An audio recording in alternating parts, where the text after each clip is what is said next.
गणेशोत्सवानंतर आतुरता असते ती नवरात्रीची। महाराष्ट्राची कुलस्वामी तुळजाभवानी पलंगाचे झुंनरून बुधवारी प्रस्थान झाले।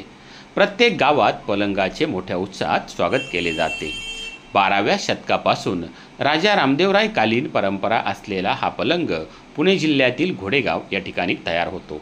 शिवनेरीच्या पायथ्याशी गणेशोत्सवाच्या काळामध्ये पलंगाचा मुक्काम असतो। संपूर्ण प्रवासात हा पलंग भाविक डोक्यावरून नेत असतात।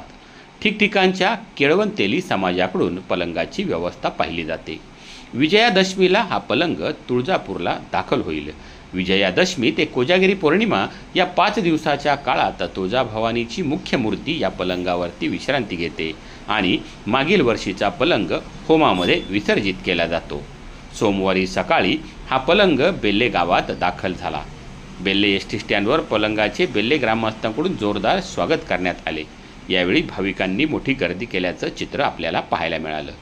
दर्शन महाआरती संपन्न झाल्यानंतर नाश्ता करून भाविक मार्गस्थ होतात, तर पलंग डोक्यावरून घेऊन बेल्ले गावामध्ये ठिकठिकाणी त्याचे दर्शन होते। बेल्ले गावामध्ये प्रत्येक ठिकाणी पलंगाचे स्वागतही केले जाते। बेल्ला एसटी स्टँडवरती स्वर्गीय देवराम शिंदे यांनी हा पलंग आपल्या हॉटेलसमोरती उतरवला। ही परंपरा पुढे त्यांनी चालू ठेवली। येणाऱ्या भाविकांना चहा नाश्त्याची सोयही ते करत असत।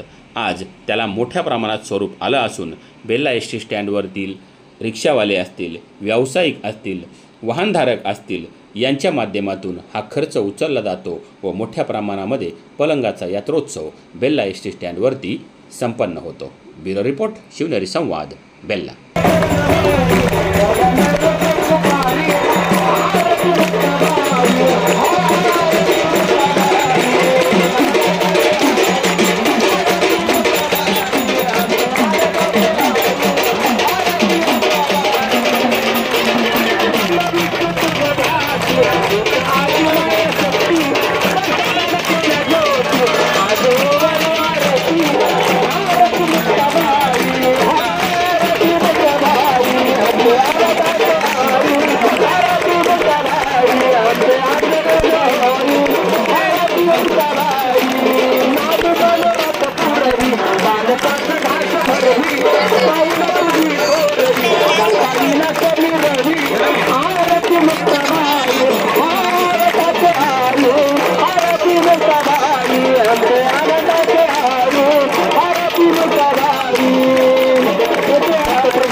Arati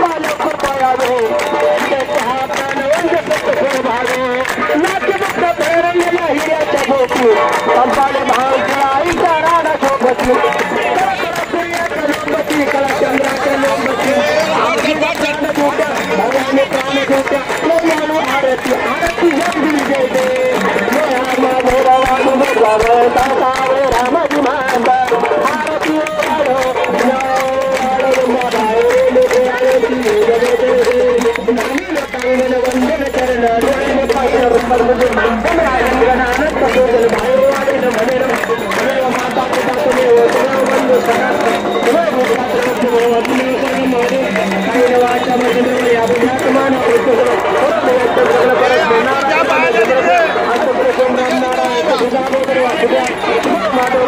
लग्न